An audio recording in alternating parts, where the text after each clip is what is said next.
Elara Vance lay prone atop Ridge Echo, her body half buried in a bed of frostbitten moss, the carbon-black barrel of her M218 silent rifle protruding like a shadow among stone.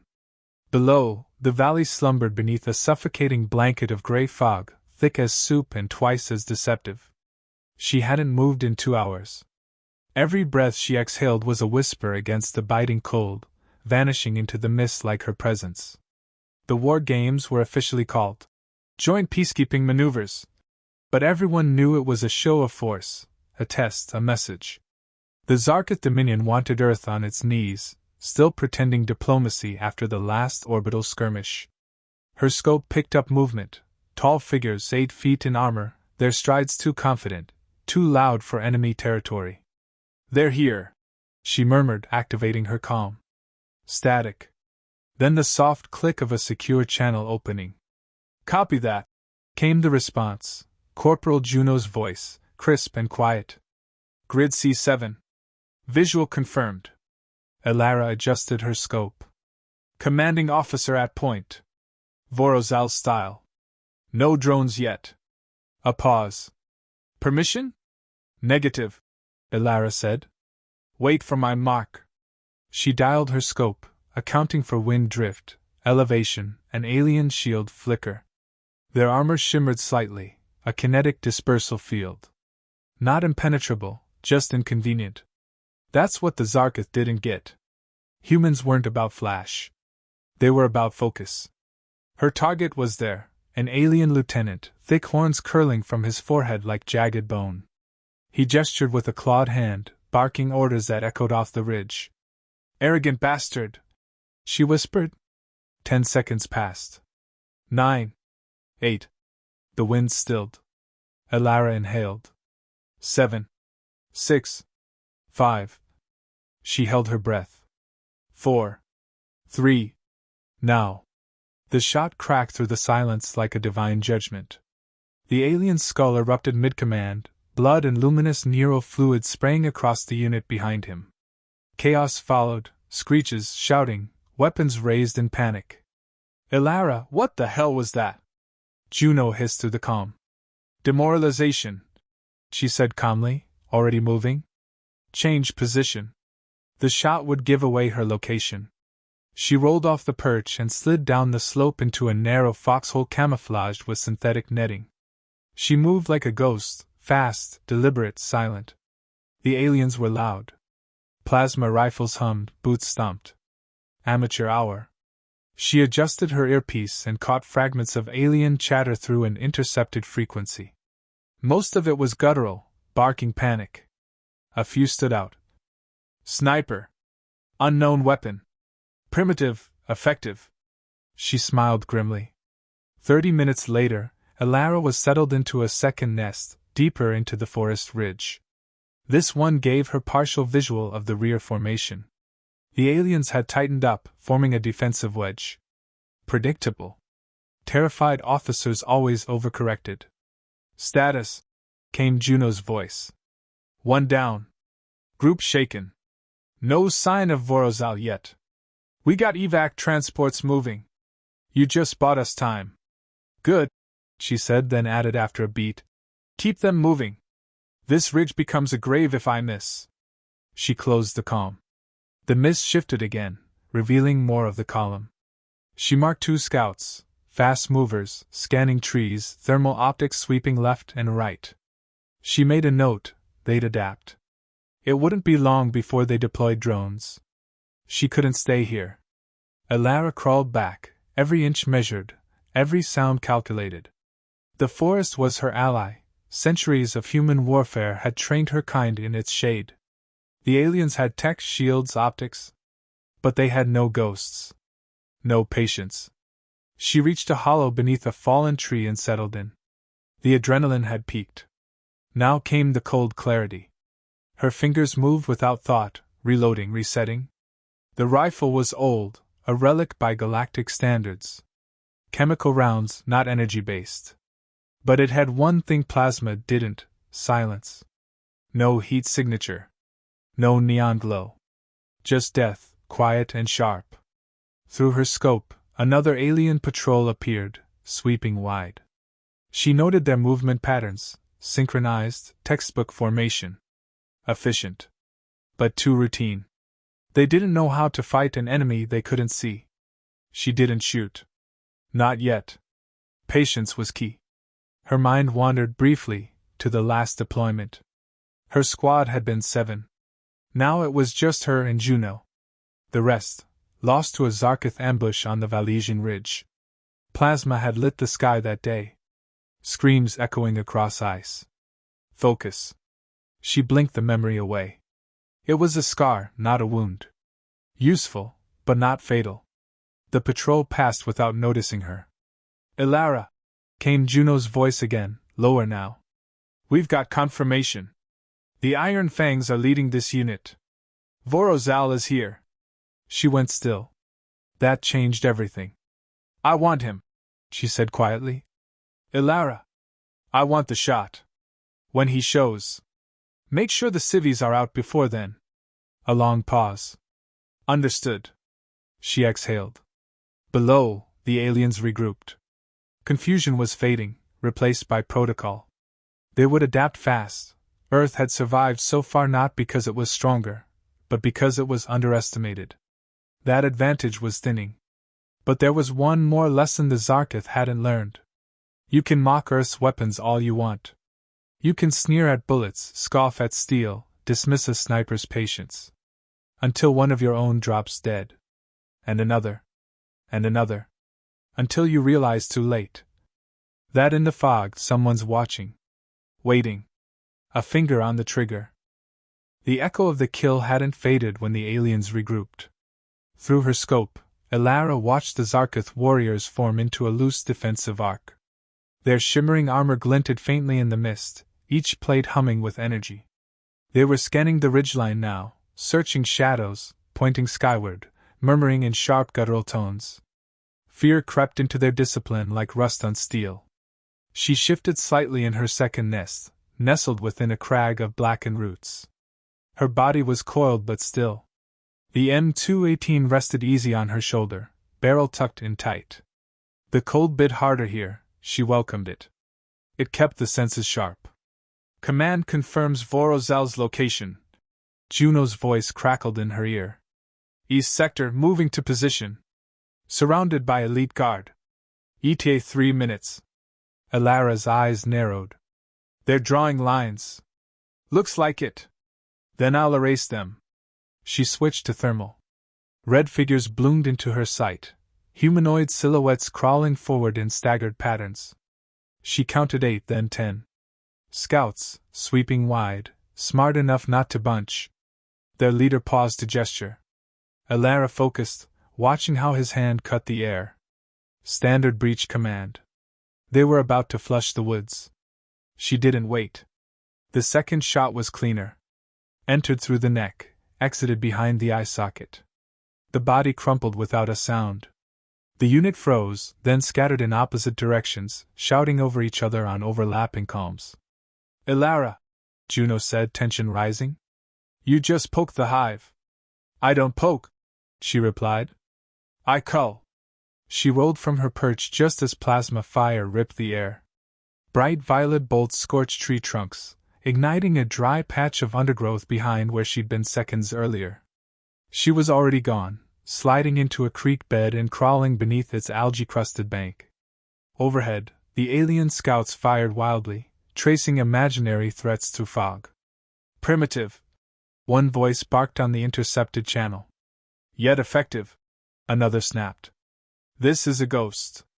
A predator. Use drones. The creek led her beneath a ridge of stones, naturally formed, damp and dark. She moved without speaking. Time was her advantage, not just seconds between shots, but the larger clock. Every minute she held them here meant more civilians out of the evac zone. She didn't need to win. She just had to bleed them long enough to matter. Above her, a metallic whine buzzed through the air. Drones. They were small, saucer-like, agile, equipped with thermal sensors and audio triangulation. She'd dealt with worse. But not with a jammed radio and no backup. Ilara, one's coming your way, Juno warned. East vector, high altitude.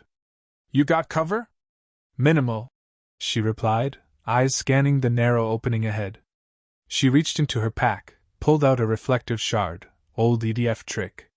She angled it against the sunglow bleeding through the fog. The shard shimmered like a firefly. The drone adjusted, drawn to the false signature. She timed it. 1 second, 2. She popped up, squeezed the trigger. The bullet cracked the drone's core. It spun out, sparked, and exploded in a hiss of electricity. The noise brought more attention. She sprinted low, zigzagging across rock and root, breath steady, rifle slung. Plasma bolts sizzled past her flank. A glancing hit singed her sleeve. Pain flared, but she didn't slow. She dove into a hollow, rolled, pressed her back against bark. Elara! Juno's voice was sharp now. They're zeroing on your signal. We can mask your trail with a microburst. Not yet, she panted. Still have shots to take.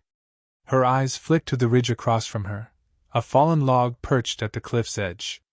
Perfect visibility. She scrambled toward it, crawling the last stretch.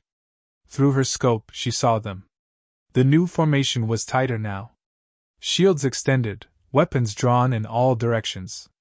At the center walked Vorozal, tall, hulking, cloaked in ceremonial silver, his skin a mottled crimson beneath his segmented armor. His 4 eyes blinked slowly, unconcerned. Your moment, Juno whispered. Elara steadied her rifle. She calculated for angle, shield pulsation rate, and armor weak points. His neck guard shifted every 7th step, a tiny gap forming near the collar joint. She waited. 7 steps. The cloak fluttered. The gap opened. She fired. The bullet struck, but deflected. The armor hadn't moved fully. Instead of piercing the neck, the round ricocheted off the plating, snapping a pauldron free. Vorozal spun, startled but unharmed. He roared in rage. Sniper! One of his guards yelled. Elara cursed under her breath. Grazed. Close. The return fire was immediate and vicious. Trees exploded around her. Shards of bark slashed her cheek. She rolled again deeper into the ridge. Elara, pull out! Juno shouted. You miss again, he'll triangulate your entire grid! Not done yet, she muttered, gripping her rifle tighter. She dropped into a trench of tangled roots. Her ears rang from the close hits. Her fingers bled, and her heart pounded like a war drum. But her breath? Still steady. She reloaded. This wasn't over. It had only begun. The woods were silent now, too silent. Elara crouched beneath the charred skeleton of a pine, her body tense, hands wrapped around the barrel of her rifle like a lifeline. The failed shot echoed in her mind, not as shame but as unfinished work. She had wounded pride, not the flesh. Her cheek stung where bark had cut skin, blood dried into a crust. Her breath curled in front of her in the cold, slow, and deliberate. Vorozal had moved deeper into the valley, fortified now behind a perimeter of hardened shield bearers. Their arrogance was gone. In its place? Calculation. She heard the drones before she saw them. Faint, electric buzz. Almost imperceptible. She dropped flat. Through her scope, she watched a single drone glide through the fog like a hungry insect. It hovered, paused, adjusted. They've switched to thermal lock, she whispered into the calm. Confirmed, Juno responded. Council protocol bots, type Gamma 6. Pulse scanners. They won't miss twice. Elara slid back. Not fast. Just a few inches. She gripped a stone, angled it toward the drone's path. Then, with a flick of her hand, she threw it far left. The drone followed the sound. It was enough. She moved again, slipping into a gully slick with moss and hidden roots. Water soaked her elbows. She didn't care. She needed to reach the sniper's perch she'd mapped earlier, a cliffside hollow with a view of the command encampment. Elara! Juno's voice was low. We picked up something else. Zarkith deployed a scout commander. Independent hunter unit. Close-range optics, heat-seeking mask? He's not just tracking. He's hunting. Then I'll hunt back, she said. Elara, he's elite. They call him Red Fong. I don't care what they call him. She cut the channel.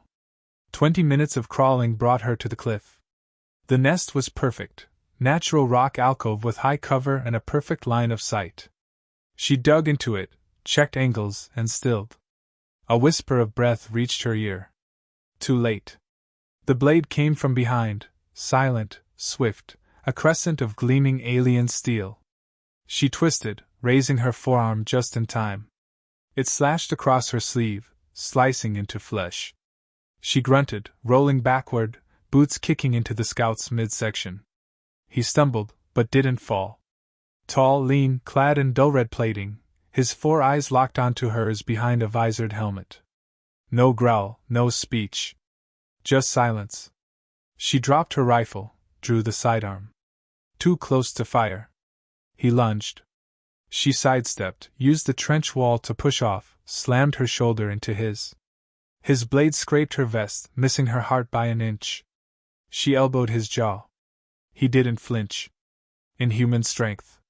He pinned her arm, slammed her to the ground. Her fingers scraped mud, then found it. A rock. Smooth, dense. She didn't hesitate. She brought it down against his mask once, twice, crack. The third hit fractured the visor. A hiss escaped him. He reeled back. She rolled, grabbed her rifle. No time to aim. She fired from the hip. The bullet struck beneath the helmet, just under the chin. He collapsed like a puppet with its strings cut.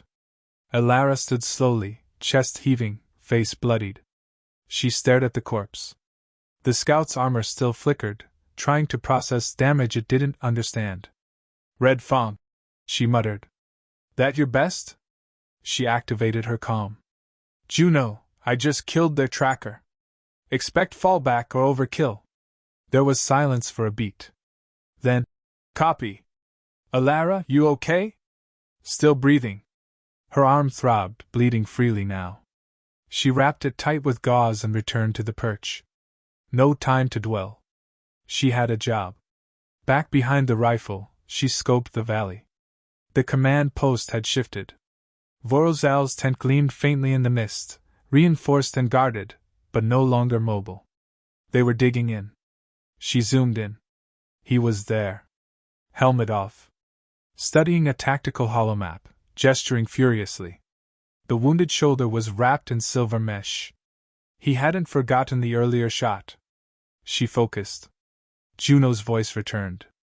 Transport's clear. Civilians out. EDF squads falling back to secondary defense line. Then it's time, she said. She dialed the scope. Calculated wind. Read the tent's open seam, timing how the breeze lifted the flap every 7 seconds. She marked Vorozal's rhythm, how he leaned over the table, how long he stood upright, when he barked at subordinates. 7 seconds. 3, 2. Wind lifted the flap. He stood. She fired. The bullet tore through the fabric, split air, and punched through the weak point between armor plates, just below the ribcage. He staggered back, roaring, his hands clamping to his side. Not dead. Wounded. But it was enough. The tent erupted into movement. Alarms screamed. Guard units activated shields, forming a dome. Med drones swarmed. Elara didn't wait. She packed up, slid from the perch, and vanished into the fog. They didn't retreat. They retaliated. Elara heard the mechanical hiss first, deep, rhythmic, like something exhaling through armor. Then came the tremors. The ground vibrated in pulses as the Zarkith unleashed their siege-class war machine, a bipedal tank, 12 feet high, black as obsidian and twice as cold. She knelt beside a shattered log, heart steady. The strike on Vorozal had landed. Not fatal, but humiliating. And humiliation breeds recklessness. Juno's voice cracked in. It's a Hellstrider. Shielded chassis, dual cannons, anti-sniper systems. You pissed them off. Good, Elara said. That makes them loud. The tank trudged into the valley below, scanning the ridge with thick beam lights. A jammer disk floated behind it, spinning lazily, spitting out frequency-scrambling pulses. Her comms stuttered, then went dead. She checked her gear. No drone feed. No backup signal. Alone again. The civilians were out. Her mission was complete. But that thing, it would level everything in its path. Villages. Outposts. Anyone who hadn't made it to the fallback line. She couldn't let it reach open ground. Elara moved fast, staying low, weaving between trees. She knew the forest better than they did. Every creek, every shadow. The terrain was jagged here, filled with deadfall and natural choke points. She picked her ambush zone quickly, a ravine with a collapsed mining bridge, perfect sight lines and no room for lateral movement. She set up under the wreckage, breath shallow. Her rifle couldn't pierce the tank's hull. But it had one vulnerability, optics. She waited. The tank's approach was thunderous now, shaking loose rocks as it stomped into view. Steam hissed from its joints. Red beams swept across the tree line, illuminating empty clearings. Then it paused. The jammer disk followed, still spinning. She adjusted her aim. The main optic glowed, a round, red aperture the size of a fist. She held her breath. Let her pulse quiet. Now. The shot cracked like a whip. The round slammed into the optic, shattering the lens. Sparks burst from the tank's face. It staggered, turning wildly, firing blind. Plasma bolts ripped through trees, setting entire trunks ablaze. Elara moved before the smoke caught up. She dashed across the ridge, slid under roots, climbed to a new angle. The tank screamed, a metallic howl, as it opened fire on nothing. She raised her scope again. The jammer disc hovered, unguarded. 2 shots. First round struck the stabilizer. The second hit the core. The disc exploded midair, showering the tank with shrapnel. The jamming field vanished. Her comms buzzed back. Elara? Juno's voice returned, rough with static. We lost you. Had company.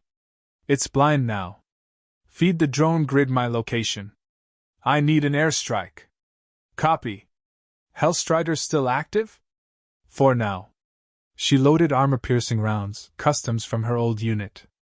Illegal by council standards. Made for war, not diplomacy. The tank began to pivot again, firing erratically. One bolt slammed into the ridge, blasting a crater 10 feet from her. She dropped, rolled into a ditch, ears ringing. Elara, ETA on drone strike, 2 minutes. Hold position. Make it 1. She crawled back to the cliff's edge, rifle tight in hand. The tank stumbled forward, hydraulic lines leaking, one leg limping. It fired again, wide, frantic. Then a whine split the sky. 3 EDF drones dove from the clouds, sleek, sharp, silent. The first delivered an EMP burst. The second dropped micromines. The third released a thermite shell. The ravine lit up like sunrise. Elara shielded her eyes. When the smoke cleared, the tank was a smoldering wreck, half sunken into the mud. Flames licked its broken hull. From inside, nothing moved. She exhaled. Then pain flared. Her side, shrapnel. Small, sharp. She pressed gauze to it, wincing, but staying upright. She limped toward the wreck, slow, careful. Drones circled overhead, scanning. Then she stopped. A low groan echoed from within the wreck. Metallic. Weak. Someone was alive. She raised her rifle again, approached with caution. From the broken hatch, an alien soldier crawled out, barely armored, helmet missing, one arm dragging. Not Vorozal. A technician?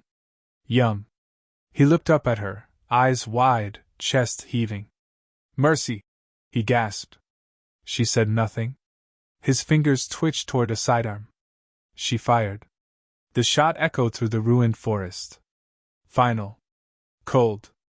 Elara turned away. Her comm chirped. Elara.